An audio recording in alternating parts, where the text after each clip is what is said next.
Hi friends, welcome back to my channel. My name's Jack, this is Jthbooks, and it's time. It's time for the August wrap-up.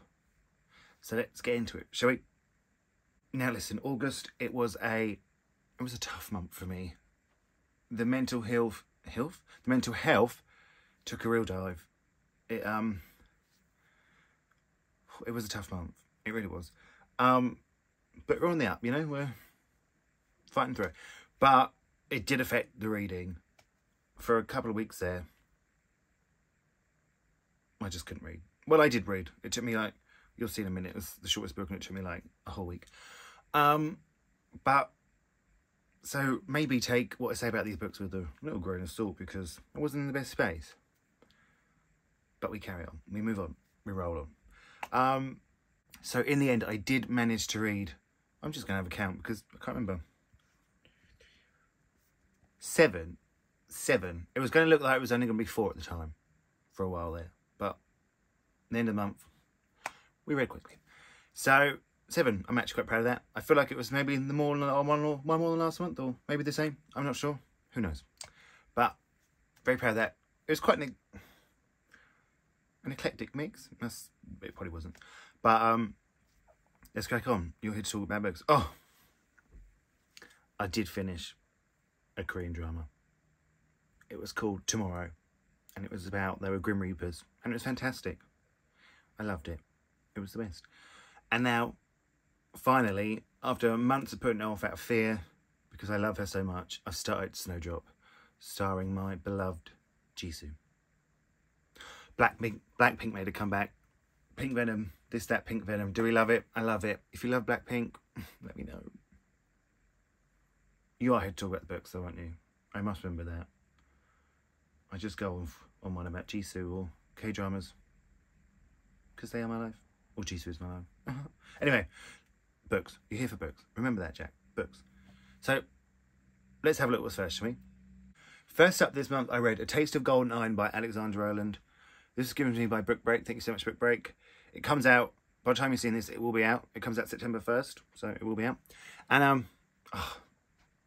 I absolutely love this. I absolutely love this. It's a queer fantasy. I will say it's very, very light on the fantasy. I'm pretty sure the only fantasy element was he could touch coins and tell what they're made out of. Which sounds a bit laughable, I know, but it doesn't happen often, and it's good. But yeah, I really, really love this. It had the bodyguard sort of prince trope, if that's the thing. Let's make it one. A sort of grumpy bodyguard, really. But this is about a prince who has to sort of get back in his sister's favour, the queen's favour, after making a few mistakes. And there's an attempt in his life, and he's given a sort of the best new up-and-coming bodyguard who takes his job very seriously. And romance ensues. And it is heaven.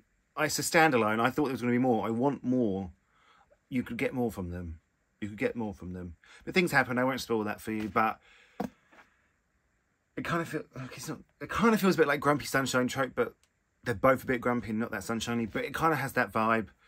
And I just really, really enjoyed it. It's got some great characters in. Oh, I want more. I do want more. But I literally read the other day that it's just standalone. And if you're sort of looking for a queer fantasy that's very light on the fantasy, this is it. This could be a good stepping stone for you to just find out, you know, if it's your thing. But like I said, out September 1st in the UK. I think it's 31st of August in the US. So, like I said, by the time you're seeing this, it's out. Pick it up. I do really want more. God, there's not more. Next up, because August was Women in Translation Month, I read The Employees, a workplace novel of the 22nd century by Olga Ravn, translated by, I was trying to see if I can remember, but I can't. What's not even telling me? Oh, Martin Aitken. Now, I made a 5-star prediction video. You haven't seen it because I accidentally deleted it, but I have filmed another one. But on the first one, this was on it. This was a 5-star prediction for me, and I was very, very disappointed.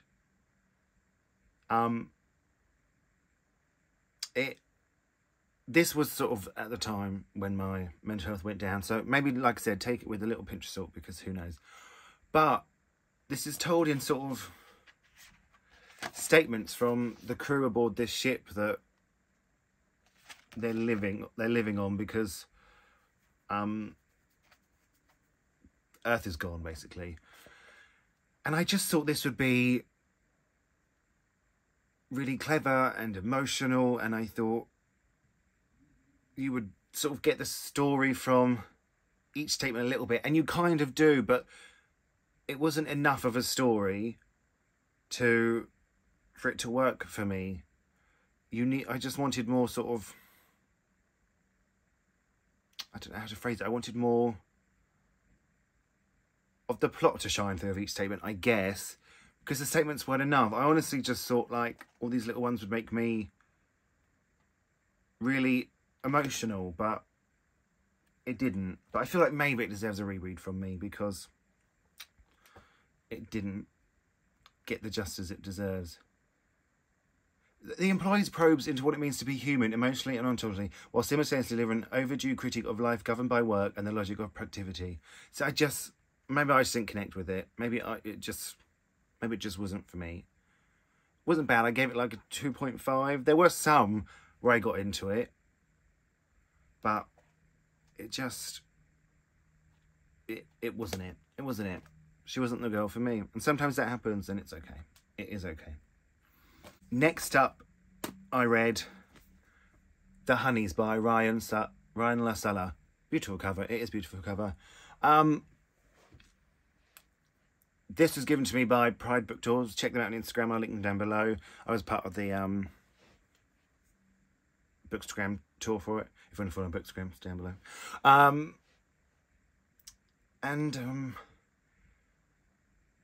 Look, this wasn't my favourite. It's definitely not bad. Like, it's a horror. That's never going to be for me. I'm not a horror kind of boy. You know, scares me. But this is about Mars, who's... This isn't a spoiler because it happens in the first chapter. His sister comes home from this camp and murders him. Tries to kill him, and she ends up dying. And then he goes to this camp where she spent her summers. He doesn't go anymore because of some issues. And then it's something about bees and... Yeah, it's just, you know, it didn't... It says some great things about grief, about here. The author literally says in the back that they lost their sister in 2018, and this is sort of all their grief went into this book, and I can absolutely feel that. It just says some brilliant things about grief, and the main character, Mars, sort of explores his gender fluidity throughout this. They do still use the pronouns he, that's why I use the pronoun he, but, and all that was brilliant, but, you know, for me, there was a few things, and it just wasn't answered. This is a bit spoilery, but there's a bit like, there's these girls that almost can control the bees, or I don't know, and then it turns out to be a sort of secret society, and it just needed more. It just needed more. There were some things at the end that didn't get explained well enough for me, for it to work, for it to be like, okay, this is a good horror. But I seem to be in the minority here. I've seen so many people give this 5 stars. I gave it like 2.5. But again, this was when I wasn't great, so maybe take it with a grain of salt. It took me 2 weeks just to read these 2 books. But this one's out now. Yeah, it was fine. It was fine. You know, I wasn't scared or anything. Or I will say, like, it's quite kind of like you wanted to know what the girl's story was and what they were up to and how they were doing this. And but yeah, it was fine. It was fine. Next up, I read Lark and Kasim Start a Revolution by Kacen Callender. This was gifted to me by Faber. Thank you very much, Faber. It is out September 27th, 2022. That's where I was going with that. And in this we follow Lark, who they have sort of a big Twitter following, and people really like sort of wait for what they say, and they want to be an author. And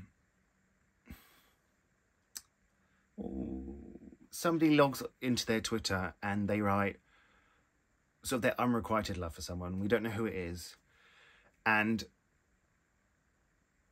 then Lark figures out it was Kasim, and then Lark takes the credit for the tweet, and then Kasim, well, asks him to, really, and then Lark picks someone that they do love, and then it goes on from there, and they have a relationship. But it's very, although I have made it sound quite romantic, it hasn't got that much romance. Well, it has, just not towards the end, I guess. It's very, you know, this author has some opinions on things, and they're in there. It speaks brilliantly about Black Lives Matter. It speaks brilliantly about, you know, gender and finding yourself and all that. It was quite brilliant, and it speaks about cancel culture and what's cancel culture versus being held accountable. I mean, I haven't seen all these things in a YA book that much, and I think it's really brilliant to read. I will say that the teenagers in this have some deep, you know, conversations about their trauma. I wasn't having those conversations when I was a teenager. I hope teenagers are having those kind of conversations now and they work through it. But my goodness, when I was a teenager, we were talking about what to have for lunch and Pokemon. Not Pokemon. That was, you know. But, you know, I mean, good on them. And, you know, it's got good representation. There's polyamory and all that. But heart-melting and joyful romance for everyone who's learned to love themselves. I could have just done with a bit more of the romance, you know. But it was good. It was, I think I gave it like a 3.5 stars. I think I preferred Felix, but yeah, no, this was good. I'm not bashing it in any way. It was one of those unputdownable ones. It sort of, you know, kicked me out of my slump a little bit, so I'm quite grateful to it for that. But yeah, Case and Callender has done it again. I look forward to what they do next. Next up, I read my non-fiction for the month, which I did forget to put in the TBR. Because as you know, I'm trying to read one non-fiction a month. But I read All Darkness Down Wide by Sean Hewitt. I loved it. Absolutely, so far, my favourite non-fiction of the year. This is basically just about a memoir about Sean sort of coming into his queerness and sort of his first two main relationships and how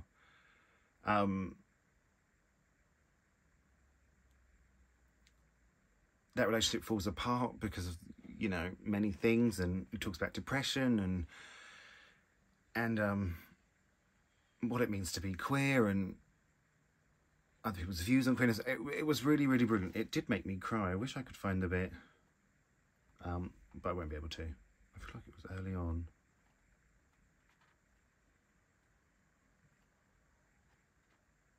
No, I won't be able to. I don't want to try. But yeah, I thought this was really, really, it was so beautifully written. Sean's written a poetry collection, and I thought you can absolutely tell by their writing that they are a poet. I just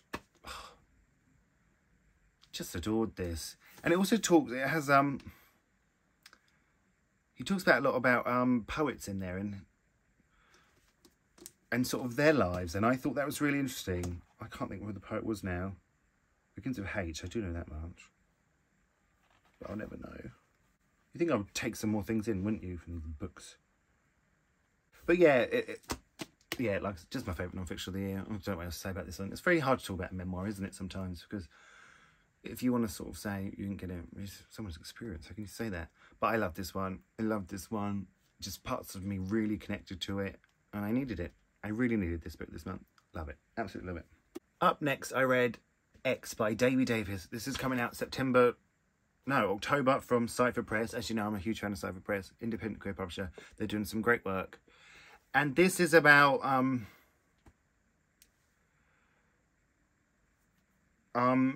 Lee, who is an amateur sadist, and spends the night with X, and then they sort of become, they're not obsessed, they become fascinated with X and wants to know what happened to them. And at this time, the government is exporting people. So minorities, anyone who's a minority is getting exported. You get a letter to say, you have to leave the country by this date or we will leave. And people are, you know, spreading out across the globe, and then you don't see them again. And, yeah, at first I didn't think this was going to be for me, but I actually really enjoyed it. It definitely goes into detail about some of the sexual things that goes on. A lot of the fetishes are portrayed, so trigger warning for that. Goes into detail. And not my thing, but go for it. I say go for it. It was quite fascinating to read. I feel like maybe I could have done with a bit more of the exporting business. We never... It's sort of got two main characters, or three. X, Lee, and then their friend, and then Camille, it's called Camille. And I think, you don't know what happened to X, but maybe the exporting bit could have been done so you sort of got the urgency of it, maybe it just gives the book a bit of tension. And it did jump all over the place. You didn't know, 1 minute it was present, 1 minute it was past, and it was way past, and it's back in the present, and it took a while to get used to. But I have to say, I wanted to know what happened to X. I wanted to know. And you do get quite attached to the main character, Lee. You know, you learn about their childhood and about all things like that. It kept me hooked. It wasn't part noir, part erotic thriller. X is a vivid, moody, darkly funny portrait of those living on the margins of an increasingly hostile society. Look, getting all that exported, and it didn't feel that far away from where we are. You know, you can definitely see that where we're living in now was the basis for what the author has done and taken it a step further. But it's gritty, and it's... Yeah, I just enjoy it. It highlights queerness. There's great representation in here. I did really, really enjoy it. Again, I couldn't put it down. I read it quite quickly. So yeah, out in October. Well done, Sofa Press. And lastly, because it was Women in Translation Month and I wanted to fit another one in, I read Strange Weather in Tokyo by Hiromi Kawakami, and it was translated by Alison Markin Powell. I loved this. I really loved this. I didn't think I was going to love this much, but I did. For a while there, it reminded me of All the Lovers in the Night by Miko Kawakami, just in the sense that it's two people, I think that has a bit of an age gap, this has an age gap, falling in love through conversation, really. They're just falling in love, and we are witnessing the conversation, and it's a pleasure to read. But I think it's better than All the Lovers in the Night. I just think there's just something magical about it. I just thought it was brilliant. It is beautifully written. There's an intimacy and a delicacy, and I just felt like you knew the characters. You wanted them to be together, and I have to say, at the end, it made me cry. I want to say, this edition that I have now featuring a companion story. I wish I hadn't read the companion story. Or maybe if I'd read it, I would have liked to have waited. I just thought, because I didn't know how it was going to end, I just thought, oh, it's just another bit of story. But it is companion. I would have just, maybe if I'd waited like a week, I would have enjoyed that more. But the actual book, oh, I just thought it was absolutely brilliant. I gave it like a 4.5, maybe a 4.75. I just love it. I absolutely loved it. It just made me so happy, and I just loved reading it. I loved, I just loved reading the prose. I know that sounds so stupid, but I did. I love it. Next time I'm in a bookshop, let's be honest, it won't be long, I will be picking up, what's at the back? The 10 Loves of Mr. Nishino by Hiromi Kawakami, because if it's anything like this, I'm absolutely going to love it. This is the story of sort of a woman in her late 30s, and she's sitting in a bar one night and she recognises this man's voice. He's an older gentleman, and he turns out to be her old teacher, who's now divorced and, you know, maybe like sort of 20 years, a good chunk older than her. I think it does say, but I can't remember. And slowly over time, that they begin to fall for each other. But there was just this slowness and realness to it that I absolutely loved. I loved reading them get to know each other. I loved to see them open up to each other a bit more. Oh God, I bloody loved this book. The more I talk about it, the more I realise I absolutely loved it. And I loved the cover too. I want to jump like that in a supermarket. Next time I go to the supermarket, I'm going to fly like that. But yeah, no, just probably my favourite book of the month. It's probably close between All Darkness Down and this. Yeah. I'm so glad I read this for Women in Translation Month, because my other one was a dud. Oh, there's me like, I'll read it again. But I just call it dud. I'm not going to read it again, am I? But yeah, if you're looking for a short Women in Translation Month, this could be it for you. Well, you can read Women in Translation all year long, not just in August. Just to clarify. But, so that was it for me this month. 7 books. As Juicy once said, not bad, but not good. Let's hope I just want to read more next month. I want to love reading and do it all the time. That's all I want. And I feel like strange weather in Tokyo has made me reignite my love for reading, which is always a good thing. But have you read any of these? Are you planning to read any? Let me know. Let me know how many books you read this month. Let's just have a chat. I like chatting with you all. It's fun. Feel free to like and subscribe if you want. Again, I never blame you if you don't. I wouldn't subscribe to the channel. I'm a bit of a mess. But a lovable mess, hopefully. I don't know why I just did that. But thanks for watching, and I'll speak to you all really soon.